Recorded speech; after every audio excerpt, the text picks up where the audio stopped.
Welcome to the From the Heart podcast presented by Orange Kiwi Consulting and Crisp Imaging. Orange Kiwi Consulting is dedicated to guiding family and closely held businesses through significant transitions.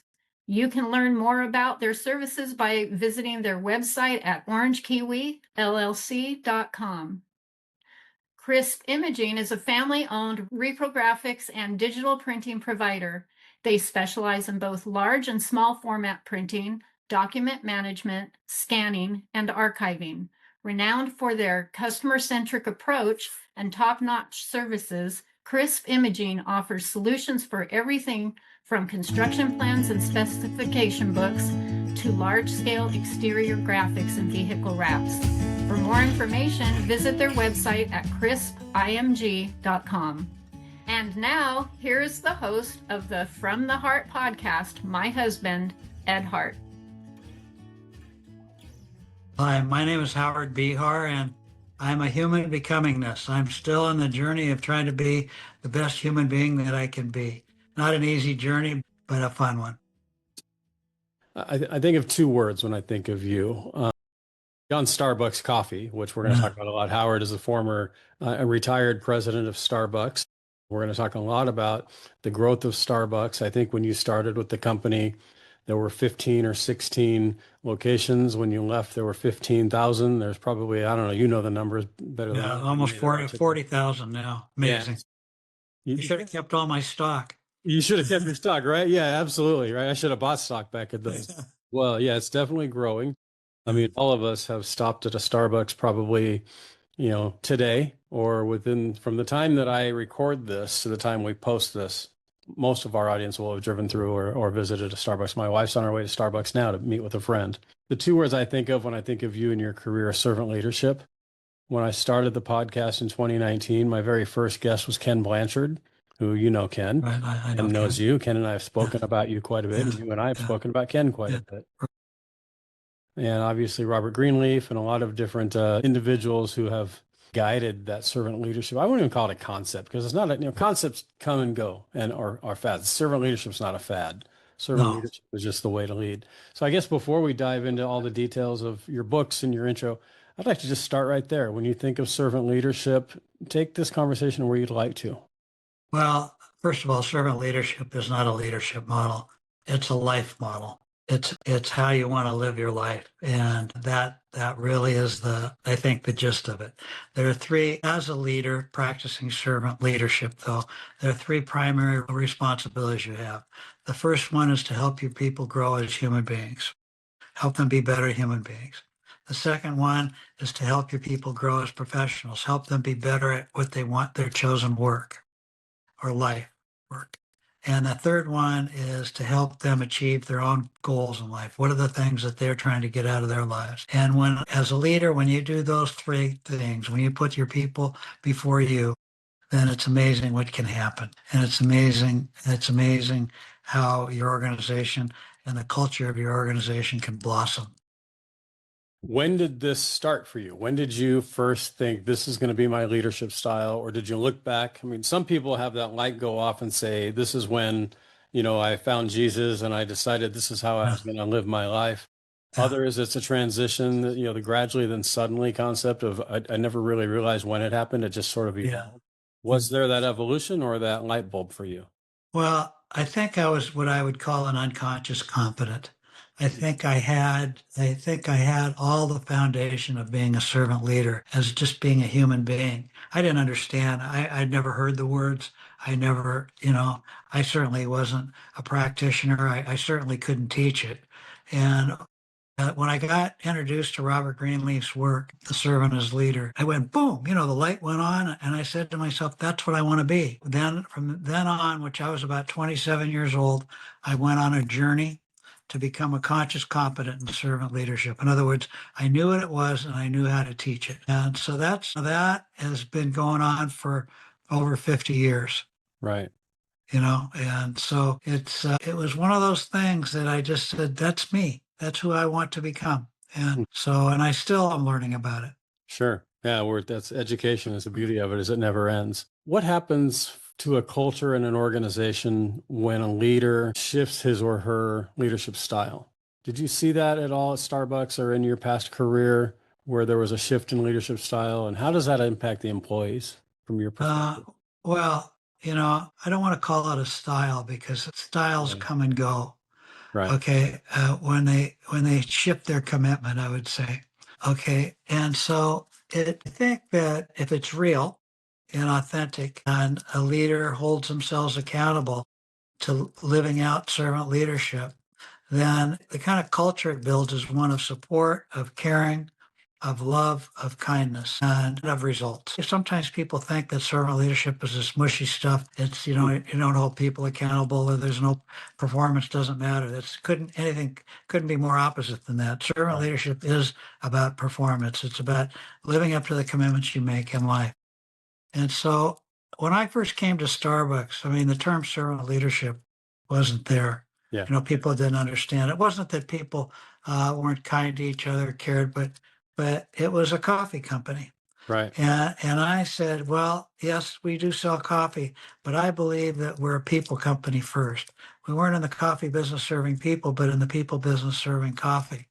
And so over time, as I brought to bear resources and I explained what servant leadership was about, and I practiced it, and people could observe it firsthand in my behavior, then it changed the organization. And the organization became dedicated to servant leadership. I love that phrase from your book that where you came into my radar. I was working at USC in Southern California, Yeah. and there was a Starbucks in our building. And I would say for probably 5 years, most of the books that I read were books that I found on the counter by the cash register at Starbucks. The Art of Racing in the Rain was probably the Yeah. Oh first. my And, God, one of my favorite yeah. books. So there are a handful of books that I got at Starbucks that I've given to as many people or encouraged them to read. Art of Racing in the Rain was number two. Number one was It's Not About the Coffee, A Guide to Leading and Putting People First. And then your book, The Magic Cup, The Parable About the Power of Personal Values. Two books that I picked up at Starbucks. I read them. I took the train to work every day, so I had a lot of time to read. I would say It's Not About the Coffee is probably the number one most dog-eared book that I have, other than hopefully the Bible. But it's definitely changed me. It's changed my concept of the work that I do. And I love, again, you said it already. I repeated it. We're in the people business serving coffee, not the coffee business serving people. And I'm working with a lot of different family businesses and leaders in different levels and roles in their organization.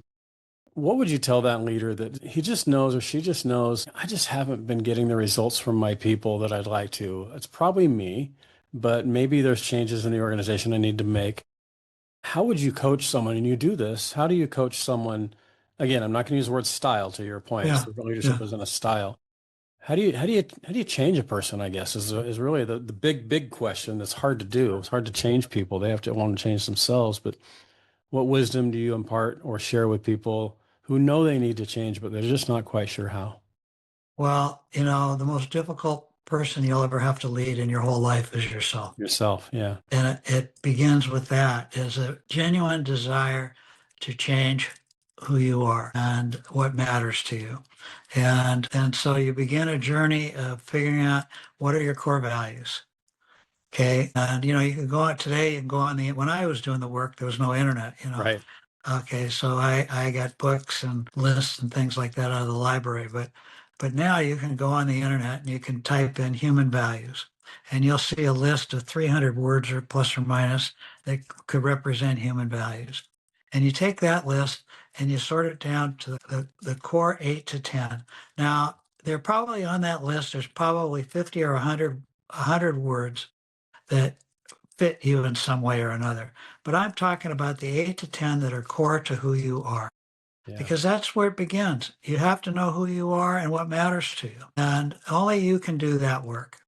Only you can do that work. And so when you do that, now, you start to get it down to the 8 to 10 core values, and then you define what those 8 to 10 core values mean to you. So my first core value is honesty. Well, what does honesty mean to me? Does it mean I never tell a lie? No, I've told lies. I've told white lies, but my goal is to always be, when I'm asked a question, or that I always give my truth. It may not be your truth, but my truth. And so I try to practice honesty at all times. And so then once you've got that list of 8 to 10 core values, remember those words are not just words. They're actions and decisions you make in your life. They're the foundation for the actions and the decisions you make in your life. So then you get that down, and then you should write a mission statement for yourself. Now, today's world, every company has mission statements or guiding principles or something like that. When I did this work, I had never heard the word mission. And I had read this book, and it was talking about having a mission for yourself. Why are you here? Why are you taking up space on this earth? Yeah. And so it begins with that, of really knowing yourself and then practicing, figuring out what those things mean to you, and then living up to those things and holding yourself accountable to your values. So when you go home at night, the question you ask yourself when you look in the mirror is, how did I do today? How did I do against my things, that my values, what I believe in, my mission in life? So my mission statement goes like this. Every day I want to nurture and inspire the human spirit, beginning with myself first and then for others. And that's how I try to live my life. And so it's doing the work on yourself first. And you have to be vulnerable, and you have to be authentic, and you have to be totally honest with yourself. If you're a jerk and that's who you want to be, okay, put it down. I'm a Yeah. jerk. I'm a jerk. I'm going to live by I'm this going to every be a day. really good jerk and let everybody know you're that, Yeah. right? But that's not what we're talking about here. We're talking about Right. people that want to serve other people, and Yeah. jerks usually don't do that. Anyway, that's where it begins. And that's the work you have to do. You have to know thyself, Yeah. I've gone through right? that exercise myself, and I've taken organizations through that exercise of the list of I think we've started with 50 or 100 different words. And one person asked me one time, well, how do I know that's my word? And my response, and I'd like to hear yours, my response is, you'll know. You'll Yeah, read the word and you'll feel something. But that's true. if it says, discipline, and you're like, that's not me, you'll know that's not you. You Yeah, hear integrity, honesty, trustworthiness, yeah, relation. I read the word relationships and I get tingles everywhere. yeah, And right. it's all about the people for me. Everything I've Yeah, done.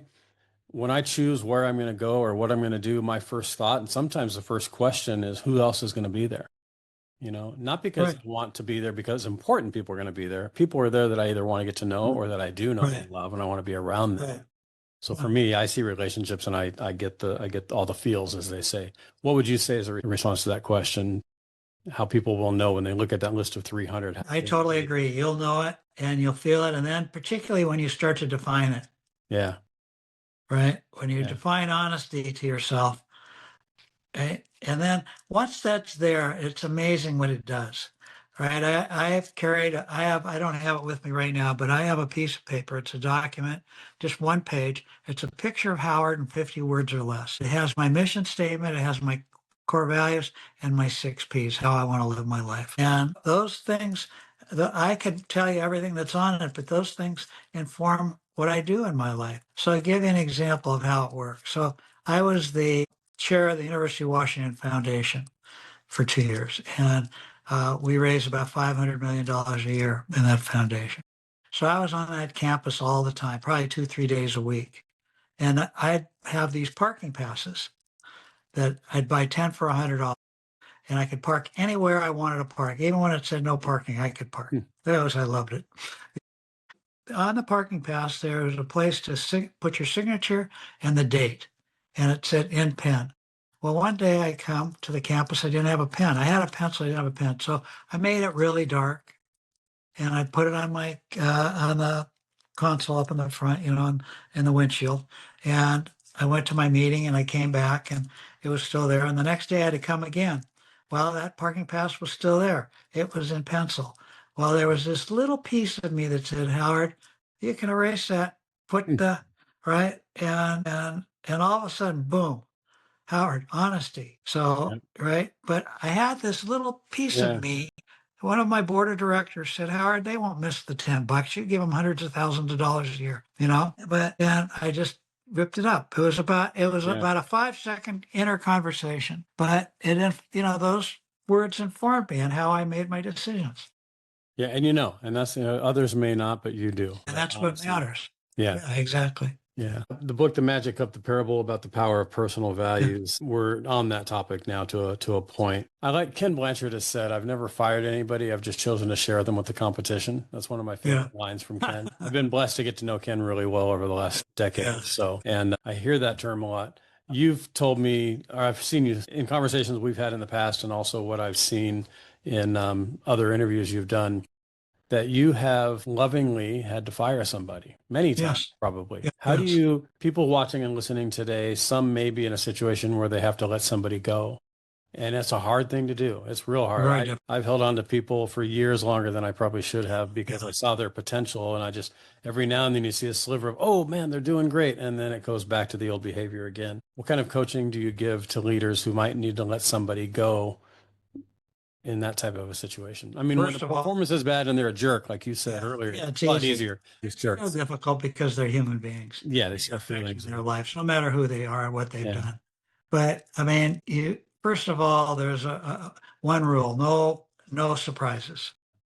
So when somebody can't make it, they're not living up to the performance, their expected performance, and you've had the number of conversations, you've tried to help them, then sometimes you just have to make that decision.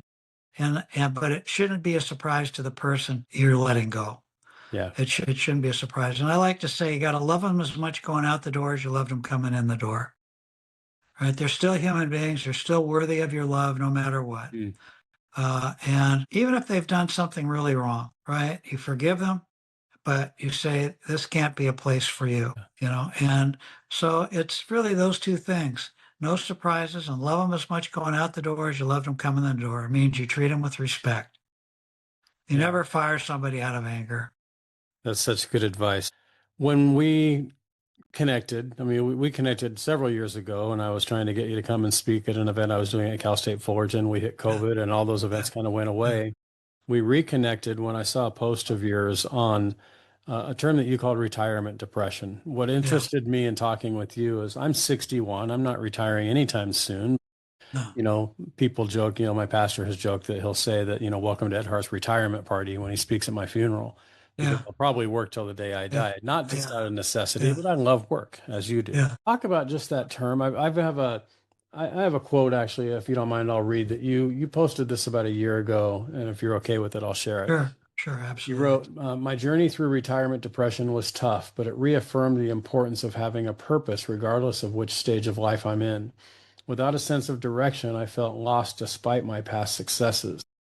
This experience also taught me how important it is to prioritize mental health, not only for ourselves, but for our teams as well.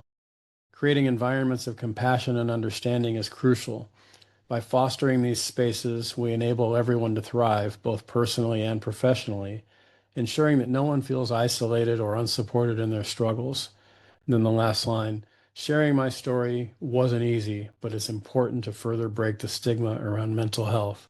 And then I'll echo the last message here. If you're currently struggling, ask for help. Don't stop asking. Don't stop asking until you get your help and get the help you need. Can you talk about that term? I know a lot. I work, as I mentioned before, with a lot of family businesses, and a lot of what we call the now generation, those that are still leading the company, don't let go for a number of reasons. There's not a successor ready. They love the work. They don't know what they're going to do. And that's a big part of it. What am I going to do when I wake up Monday morning? Can you talk about that experience for you? Sure. Well, when I left Starbucks, and I used to tell people, you are not Starbucks, and Starbucks is not you. You're a whole person when you came to Starbucks. Hopefully, you're a better person when you leave, but you're not Starbucks. But I fell into the trap that I told everybody to stay out of. And so I went into really deep depression. I could hardly move. And it took me a long time to get out of it. And I was I have a house in Palm Springs, and I was laying on the sofa reading a book, and I was just feeling just awful. You know, when you're depressed, there's nothing worse. And I've had it recurringly over my lifetime at different times in my life, but this was really bad. And I was laying there, and I was just thinking to myself, I don't know what I'm going to do. My life just isn't worth living. And it was that serious. Wow. And then these words came into my head. I don't know where they came from, but they just popped into my head. Howard, your life's work is still your life's work. I, I, it Wow. just went click. Doesn't I'm matter where you are. honest. It was like magic. God speaking to me. I don't know who speaks, but your life's work is still your life's work. And I repeated it to myself. And I said, you're right. Your life's work is still your life's work. How's that going to come about? And that began my journey towards wanting to be a coach or a teacher in servant leadership. I said, that's my life's work, is to nurture and inspire the human spirit of myself and everyone I meet. And so that's how it happened. And it took me about a month and I pulled out of the depression, but it was tough. And I just went through about a depression about, I was getting ready to turn 80 and 80 just hit me. I don't know, Mm. no age had never hit me. It never bothered me before. And I was getting ready to turn 80. It was maybe 6, 8 months before I was turning 80. And all of a sudden I started to go down Mm. and I didn't know what was going on. I've gone to get counseling throughout my whole life when I've needed it. And I was talking to my psychiatrist and I'm saying, I don't know what's going on. I'm just down. And I couldn't get out of it. And finally, my birthday came and it went, and I still had it. And I did the work and I changed some medications that I was taking and I pulled out of it. But it's been a struggle. Anxiety and depression have been a struggle my whole life. Mm. Now, most of the time when I was working, right, I didn't have time for You it. could distract yourself. I distracted myself. I was traveling 70% of the time. Yeah. But when I'm not every day, it was difficult. So it's hard. A lot of people struggle with it. A lot of people in our organization struggle with anxiety and depression. And it's important to help people and to recognize it when something's going on with somebody and do what you can to help them get resources and encouragement, right? To get help. And so it's really critical. But it's amazing how many people in all of our organization suffer from some form of mental illness. Maybe not as serious as I had it, but have it. No, I agree. I think we see it every day. Every organization seems to be paying more attention to it. It's real. I mean, part of it could be our culture and our society, and a lot of it probably is. But to your point, a lot of people just struggle with it naturally throughout their lives. Yeah. I love your phrase, "Your life's work is still your life's work." What if you could go back? So, what age were you when you retired? I was 65. Yeah. So you said you nearly immediately went into it. So is there anything that you would have done differently, or maybe you could share with that 60-year-old today? I'm 61. So let's say that hypothetically I'm going to retire in 4 years. What wisdom would you share to people? I asked a woman that used to work with me at Cal State Fullerton on the day she was retiring, what are you going to do now? And her response was not come here. And that really got me thinking because when I dove down with her a little bit, she talked about how, well, I still do gardening. I've been gardening and playing golf and traveling and spending time with grandkids. My husband and I spend every morning together before we go to work. So the only thing that's going to change is I'm just not going to come here now. I'm still going to do all those other things. And I feel, and I hadn't talked to her since that day, so I don't know what her life has been like the last 10 years. And we didn't have a strong personal relationship. It was just more of a casual walk by each other in the hallway type of relationship for the years we were in the same building, which I regret. I liked her philosophy that she was just going to, continue the things. What wisdom would you share with 60-year-old Howard or the other 60-year-old to prevent, if possible, that retirement depression? Don't just drop off a cliff. You know, I never wanted to retire. All Mhm. right. I'm still not. I finally came to the conclusion I'm not the retiring kind. I don't. So don't drop off a cliff. Start practicing and doing the things that you're going to do after you're no longer going into the office every day. Before you stop going Yeah. into the office, start a year before and start thinking about what it is, what allows me to be productive, what gives me joy in my life, what makes my life fulfilling, what are the things that I want to contribute to this world, because it's not enough to just, I mean, I know people that they retire and all they do is play golf. They play every day. Yeah. All right, fine. That's a choice to make. And they have friends and they love it and they play golf every day. That was never me. I needed to be productive. I needed to be serving others. And so don't drop off the cliff. Start practicing what you want to do before a year before you know that you're going to not come in the office every day. What do you do? What lights you up every day? It's this. Yeah. It's this. I do lots of podcasts. I do a lot of speaking. I'm working on another book. I do a lot of coaching. I give before we're done today. I'm going to give everybody my cell phone number and my email address. And anybody that reaches out to me, I will reach back, no Hmm. matter what it is. And so that the ability to help another human being or is just fulfills me. And so that's what I try to do. And I just try to live my life according to my values, my mission statement, and my 6 Ps. And when I do that, then I'm doing okay. Yeah. That's so important. I mean, the mental health aspect is like we talked about, it's such a real battle for so many people. There's so many people suffering quietly that don't share with anyone. Yeah, We get into our, and I've been there, we get into our deep thoughts, and sometimes they're yeah, dark and yeah. sometimes they're not. And then the events of the world around us can trigger things as well. Talk Oh, to it's people. easy to let in today's world, particularly with what's going on in our country today. It's easy to let it drag you down. Yeah. I'm a news junkie, right? So Yeah. I've tried to turn it off, not completely, but turn it off because it's there's some things I can change, some things I personally cannot change.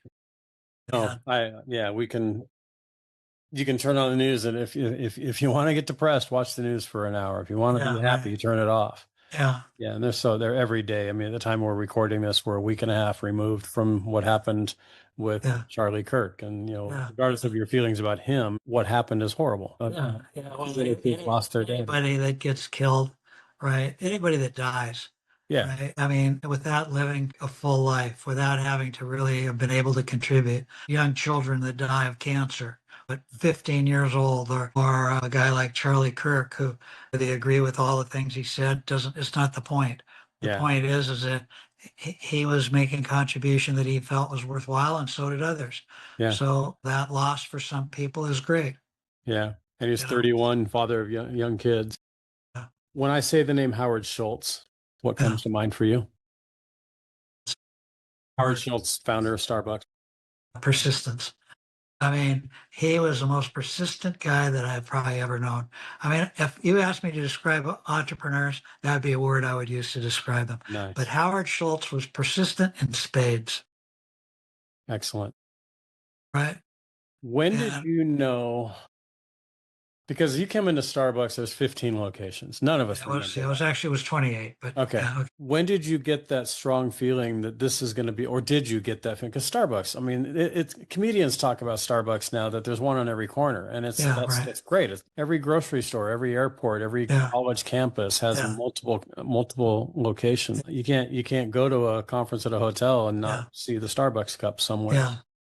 When did you know that it was going to get this big? I'll tell you when I knew that it was going to be big. Yeah. We had a store in Vancouver, British Columbia, on a corner called Robson and Thurlow. It was like the corner of Main and Main. I don't Okay. know what that corner would be in Ontario, but Yeah. it's the corner of Main and Main. And we had a store, that store had what's called a demolition clause in the lease. So if the owner of the building was going to tear it down and build something new, he could kick us out with 90 days notice. It happened to be probably our best store in Vancouver. And so I was nervous about that. So I said to our real estate person, you see that corner? It was kitty corner. You see that corner over there? See if you can get it to Hmm. put a store in.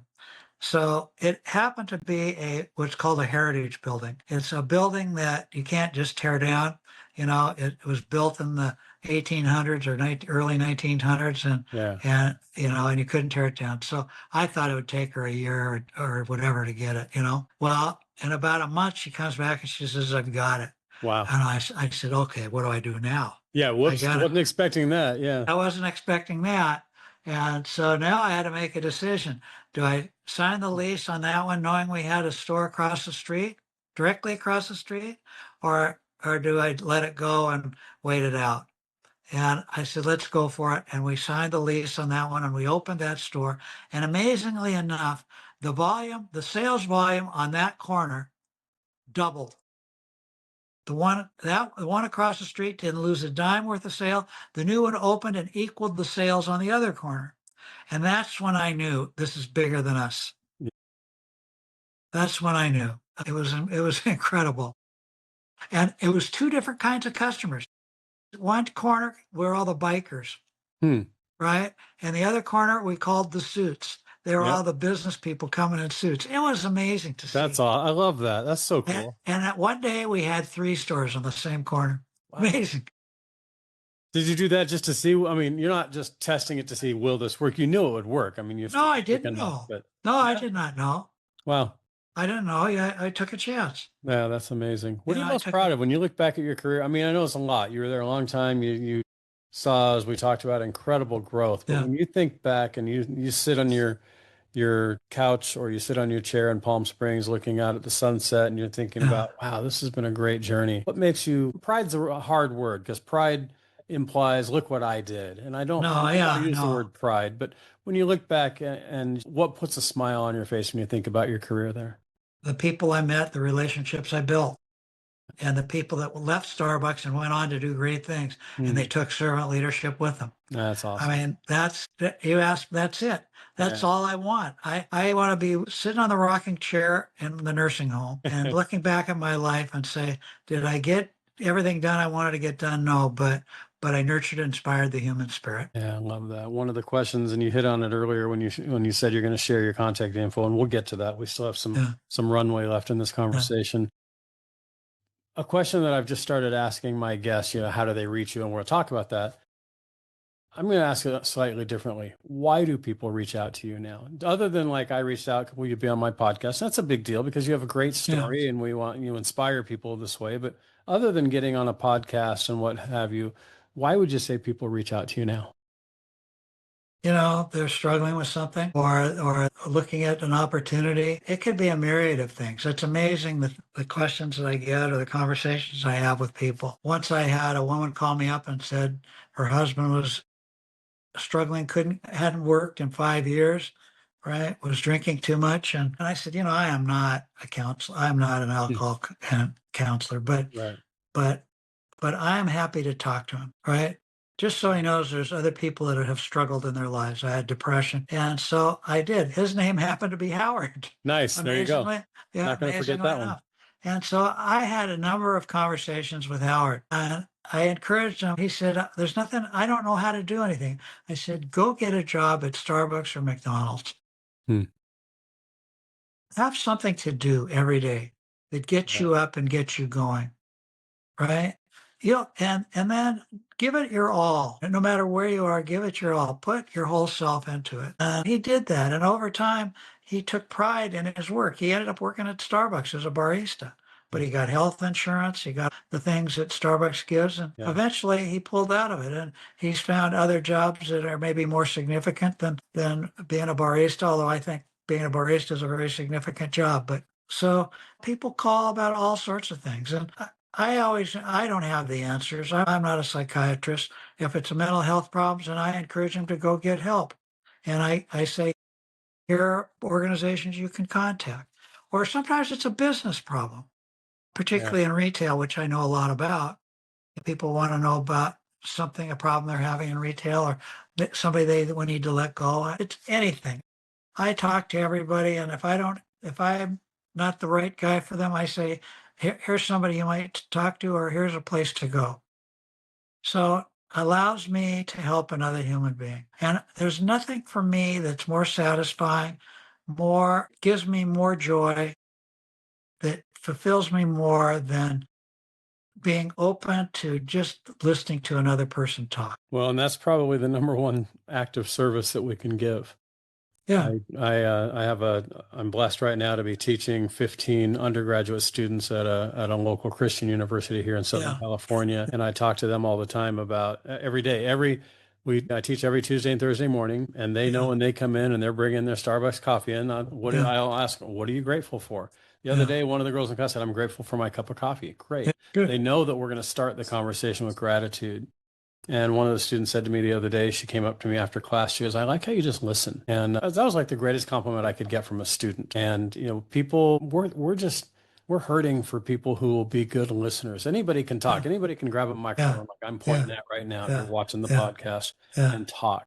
I try not to do very many solo episodes because I don't think anybody wants to sit and listen to Ed Hart talk for 15 or 60 minutes. But I love listening to my guests. I told somebody the other day my 4 favorite things about doing the podcast.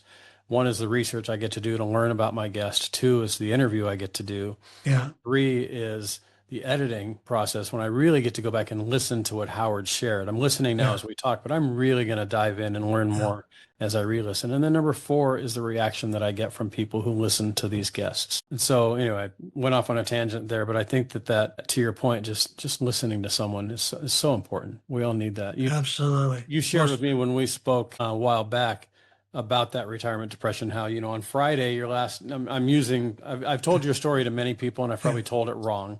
This is how I've told it. So correct me so that I can tell it right. The Friday before you retire, you send an email out and 10,000 people could respond. You walk out of your office, 100 people could say, yes, Howard, what would you like? Monday morning. Nobody, not a thing. No one to listen. Your wife's there. No administrative assistant, no nothing. It's that old adage, take your hand out of a bucket of water and see the hole you leave.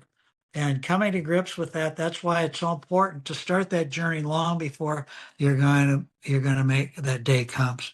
Yeah. When I heard that phrase for the first time, take your hand out of the bucket and see the hole that it left, there's 2 ways, and I know we've talked about this before. You can realize there isn't a hole there. You're gone and something else has filled that spot. But what you can see for a while is the ripple. Yes. Because my hand was there, there's now a ripple. What would you say, either from feedback you've received, or what do you hope your ripple is within the Starbucks organization? You've been removed from there for a while, 10, 15, 20 years. What would you say you hope or you've heard is the ripple that Howard has made at Starbucks? Well, I have these 2 sayings. One I've already told you, which is the person who sweeps the floor should choose the broom. Yeah, I love that. I had that on my list to talk. Okay, so that basically says empower your people. Yeah. Right. And the second one is we're not in the coffee business serving people, we're in the people business serving coffee. Yeah. And those 2 things are still alive over 30 years later. I always believed that words mattered. Yeah. If I could show you, I had an office and it was full of quotes. Well, I'm sitting downstairs in my entertainment room now, and I just moved out of my condo where I had them all up on my wall, and I put them all up on my wall here. And every one of them has meaning to me, and it's how I learned. And it reminded me of the things that were important to me. When you're in a hole, quit digging. To succeed, you need pessimism of the intellect and optimism of the will. I could go on and on. There's 100 of them here. Yeah, I love that. I'm a big quote guy too. Yeah. And they make a difference in my life. And so, but those 2, probably, those are the ripples that I really left. And they're still alive today, and people still say them, and people still understand it's the people that count. Yeah. Coffee is important, but it's the people. Yeah.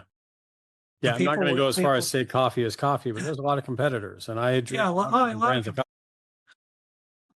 Everybody has their own taste profile of what they like in coffee, just like a glass of wine. Some people like a white Chardonnay with oaky, and some people like a Pinot Noir, red. Some like a Cabernet. All different. It's interesting. We have there's a family business coffee company down here in Southern California, Don Francisco's Gavinia Coffee. I know the family really well. And I've gone into there. They're tremendous people, great family. And I've gone and I've done the cupping process with them where they take you through and you do the fat, fragrance, aroma, and taste. Yeah. And I love that process. And they've told me that it's kind of like wine tasting. You brought up wine. That coffee tasting is very similar to the wine tasting process. When you walk into a Starbucks now, I'm getting that you do that from time to time. Yeah, every day almost. Yeah, I was going to say, what emotions overcome you? Pride. Just of what the people are doing today, what they've created, and that I played a small role in it. Is there anything that you didn't get accomplished there that you look? I'm not trying to ask if you have regrets, because I know you don't. You're not the type of person that sits. No, I have some regrets. I'd be honest with you. Things I could have done better and mistakes I've made. You don't live a life of 80 years and not make a lot of mistakes. Trust me. That's I'm here to tell you. Yeah. The more holes of golf I play, the more mistakes I make on the golf course. Yeah, exactly. Probably, I wanted to make sure that before I left, that I president-proofed the company, that the values were so strong that the people no matter who came in to lead the organization, the values still survived. Wow. And, President proof that. That's awesome. I've never heard that phrase before. yeah, and I didn't get it done part way, but not as much as I wanted to. Now, having said that, the values of Starbucks and what matters at Starbucks pretty much still matter today. But whenever I see and I talk to people that work at Starbucks and they're in pain, I feel like I own it, even though I've been gone for a long time. I just can't let go. I just say, what did I miss? Yeah. And so, but that's life. Yeah. What would you tell 22-year-old Howard? You're just getting started. You're out of college. You're just starting your career. What wisdom do you wish that 80-year-old Howard could tell 22-year-old Howard? The same thing that we talked about with how I advise a leader to change. Know who you are. Do the work and figure out what your values are. Write them down. Have a 5-year plan, a 1, 3, and 5-year goals, and write them down. Because if you don't write this stuff down, then it's just wishes, hopes, and dreams. Just vapor. Yeah. Yeah. Write them down, and then you can change. Write them in pencil. You can change anything anytime you want. Right, but write them down and try to live your life according to your values, your mission statement, and try to direct your life towards the things that matter to you. So my wife and I, after we got married, I'm a planner. She's not. Okay, my wife is an oncology social worker. She doesn't live in the future because her patients are living in the present. They have to. They're dying of cancer. Somebody in their family is dying of cancer or has cancer. So I kept saying, we need to do a planning session. Yeah, she says, do a what? Yeah, you what? What's that word? I don't know. Well, what are you talking about? Yeah. And I said, no, we're really got to set some goals. And so we decided to do it, and we went away for a long weekend, and we decided we were going to set goals around particular subject matters. So spirituality, material, economic well-being, our marriage, our children, travel, personal growth, career. And we each went in our separate rooms, and we took those big sticky pieces of paper, the big Yep. ones you stick Big up on the flip wall, charts, yep, and yeah. flip charts, and we wrote the headings, and we did them in we each had two, each had our own room, and we wrote the heading, and then we put underneath there 3 to 5 goals that we had. They were our goals, not what I thought my wife wanted, Lynn wanted, but the things that I thought were important. And then we came back and we presented to each other. And you could only ask clarifying questions. You could not criticize, you could only ask clarifying questions. And so as we went through those, we realized there were some inherent conflicts that could get in the way of having a fulfilling marriage. But there were a lot of things that we agreed on. So the ones that we agreed on, we set those. We said, okay, those are the ones we agree on. These are the goals we want to do, like what kind of house we wanted to have, what we wanted to do with our kids, what goals we had in our family goals. But we had different career goals. I was going to travel all the time because of the nature of the beast that I was working in, and she wasn't. She wanted to go back to school. She had when we first got married, she didn't have a degree, and I said, "Well, go back. You want to go back to school? Go back to school." So Yeah. we figured out how we were going to deal with that, how we were going to pay for it because she wouldn't be working. But we set that goal. It wasn't my job to say, "No, you can't do that." It was my job to say, "Well, let's figure out how to do it." Yeah.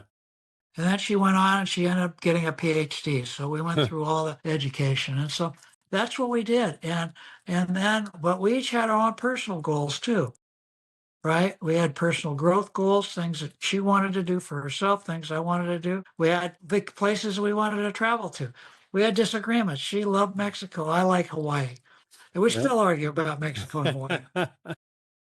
Go both. I love both places. We love both. I know. But, so that we did that for 40 years, and we kind of slowed down on it a little bit. I still have a plan. I still have a 5-year plan. And at 80 years old, that's starting to get optimistic. But you asked me what a 20-year-old should do. Figure out what your values are, what your mission statement is in life, and then set some goals and try to live up to those goals. You're not always going to live up to everything you want. You're not going to always accomplish everything. Like I always wanted, one of my material goals was to have a Ferrari until I finally got enough money to buy one. And then I drove one. I realized this thing drives like a truck. Yeah, right. This is not Right? what I had in mind. That's not really what I want. And so that's, to me, live your life with intention. That's the best way that I can describe it. You don't want to look back at your life at 80 years old and say, what the hell happened? Yeah. Well, and also, as you're talking, thank you for sharing that. I'm thinking of all these things that I want to do with my wife. We're in our 60s, or we've raised our kids, we have grandkids, but thinking about goals and thinking about not just what the goal is, but why the goal is. Yeah. And I took a group several years ago. I was doing some leadership training for Amazon, and I took a group of mid-level managers at Amazon through a training program. And the initial conversation was just taking these been there 10, 15 years, mid-level to senior level managers here in our region on some team building. And one of the first things I did was, okay, let's talk about, you're a group of 10 people. You have to plan the perfect vacation. You have $100,000. You can travel for 1 month. It's the 10 of you. Where are you going to go? And watching them interact and the disagreement about where they wanted to go. And it's funny that you say Mexico and Hawaii, because I remember this one group, they got it down through the process that we taught them. They got it down to their top two choices, Mexico or Hawaii. I hadn't thought about this until you said those two places. So I stopped and I said, okay, talk about why Mexico and why Hawaii. And well, we want sunshine, we want good food, we want this. And they ended up settling on Jamaica because they realized the why of Hawaii or Maui were so similar that when they started describing why those goals, they realized the real goal wasn't Hawaii or Mexico, it was actually Jamaica. Yeah. So I think that as we talk about our goals, if we can dive down into the why behind the goal, we might find that we're changing the goal. So really understand why that's important to you. Yeah, So, that's why clarifying questions. exactly. Why? Yeah. That's why I asked earlier, not just how can they reach you, but why do they reach you? I Yeah. like that. What I always try to ask my guests, especially those like yourself who have mentored so many people, myself included. I'm sitting here feeling like I'm sitting at the feet of a mentor right now. Think about early mentors in your life from whatever age. The first time you thought of the word mentor, or you look back now and go, wow, that person really was mentoring me. Anybody come up for you? Well, what didn't compute as a mentor was my father, without question. He had a small mom and pop grocery store, and I watched how he treated those people, his friends and his neighbors, those people we call customers, right? And how he helped them when they were struggling. And he taught me a valuable lesson that not everything in life do you need to be paid for. Sometimes you just do things because they're the right thing to do, and there's no reward, no recognition, no trophy, no money, no nothing. You just do it. And he taught me that.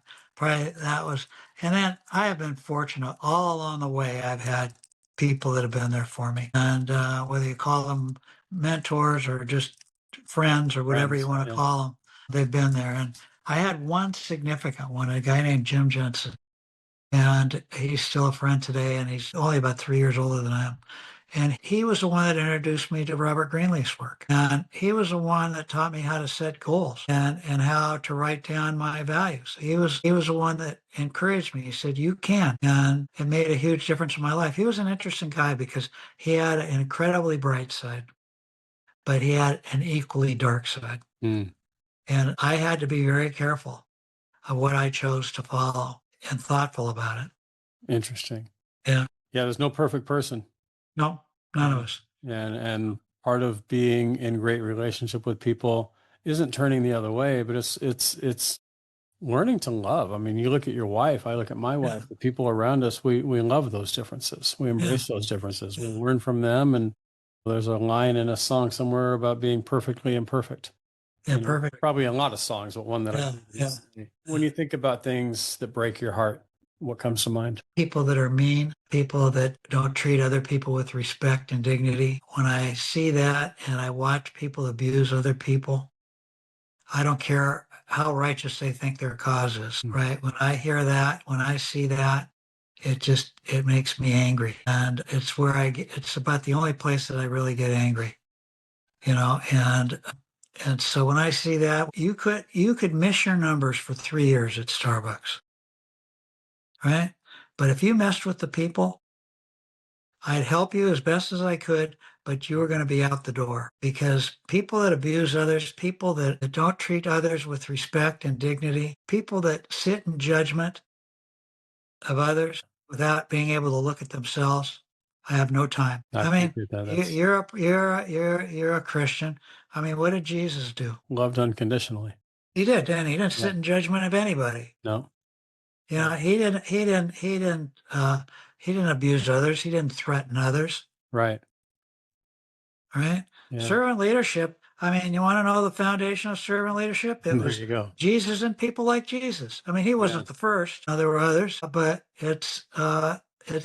That gets my dander up. You sound like a man of some faith. How does faith drive your daily life? Well, I'm Jewish. I was raised Jewish. It makes a huge difference. Uh, I'm a Reformed Jew, so I'm kind of an easygoing Jew. I'm Yeah, there you go. culturally, but I had a rabbi, Rabbi Raphael Levine. He was such an important person in my life.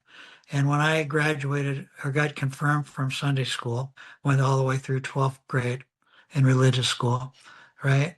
I said, I'm not so sure that I believe that there's some super being looking out for all of us as individuals.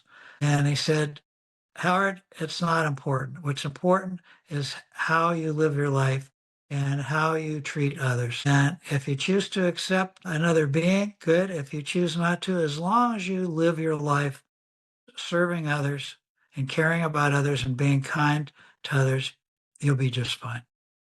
Yeah, I've heard people say, whether it's Gandhi or whether it's Mark Yeah. Twain, we always quote Mark Yeah. Twain, the true measure of a person is how you make people feel. Yeah. Right. Yeah. But my Judaism mattered to me. Without a question, I'm informed by it. Tikkun love, save the world. Yeah. It set the foundation for your life. Yeah, to set the foundation for my life. How I choose to share. I don't need my name on a building. Right. Yeah, that's fantastic. You said you're writing. Tell us what you're writing, if you may. Well, I'm taking all the quotes that I have and going through them all and trying to decide which are the most important things and then telling a story behind each one. By the way, I wanted to Because- thank you. I've recently with Ken and with Marshall Goldsmith and Gary Ridge and others, leaders that you know, finished the book Boomer Wisdom, which if you're watching Yeah. the video, you can see over my shoulder. Yeah. It's coming out in a couple of months, but you were gracious enough to provide a really wonderful back cover quote for that Yeah. book. So I do appreciate that. If you were to write Howard Behar, the autobiography, what would the title be? Serving others. That doesn't surprise me at all based on Yeah. what I know about you and from this hour-long conversation as Yeah. well. Yeah. Yeah. Yeah, it would really. It's a selfish act. I'm not going to tell you that it isn't because it makes me feel good. I have gratitude that I'm able to do it. It just fills my soul. I watched there's so many people that left Starbucks and went on to do great things, right? And to watch them do the things that they do, they're better than I ever was. And watch them practice servant leadership in their own style. They can call it whatever they want, transformational leadership. I don't care what you call it, but it's helping people, serving people. That to me is everything. It's the mark that we leave on people, for sure. Yeah. Like we said, how do they feel when they're around you? What do they think about when they think about you? Yeah. All right. So we talked about why. This is the time where you share how. How do people reach you? Okay, so here's my cell phone number. It's 206-972-7776.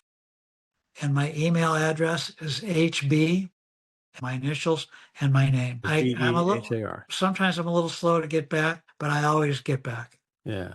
Well, I appreciate that. There's I can't remember his name now. He's a Christian author who puts his name, his email, and his cell phone in the back of every book. And if you want to reach me, reach me. And I reached out to him, and he got back to me right away. I'll come up with the name.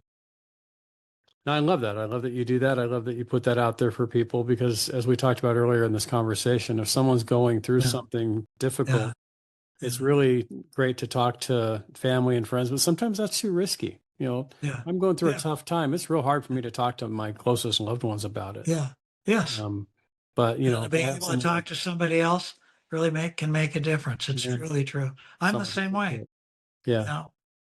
All right. I want to look real fast. I had a couple other things written down. I want to be respectful of your time and our listeners as well. I guess I'll just ask one last question before I do my final wrap-up question that I ask all my guests. Howard Behar, what's in your heart? I would hope that all of us can look at ourselves and look at the world we live in and don't accept actions of people that are not kind to others, that we don't just ignore it. We don't just say, well, that's them. That's how they talk. That's not acceptable. It's just not. And when people are mean and abusive to others, right? That just is not acceptable when we sit in judgment of others. So I want to, this may be, I hope it's not counter to what you believe or what your audience, but last night, my wife and I sat down. We like to, if we have time, we sit and watch a movie together. So last night I'm going through, I can't remember if it was Netflix, what, and up pops this movie. And I looked at it, I said, I wonder what's that about? And it was about people that are born with undefined sex, Okay. right? Yeah. And it represents about 1 of every 2,000 people, which is a significant number, Pretty big number. right? These are people that are born with genitals that don't necessarily match up to their chromosomes, right? Or the chromosomes don't match up to their genitals. And the stories that these people told of their struggle and what it was like when the doctors would say, well, we got to do operations. We've got to do this. We got to do that because otherwise they won't have a normal life or whatever it is. And there were about half of the people that went through this process where the parents were so afraid, didn't want anybody to know, were so embarrassed, and they forced their children to go through these surgeries.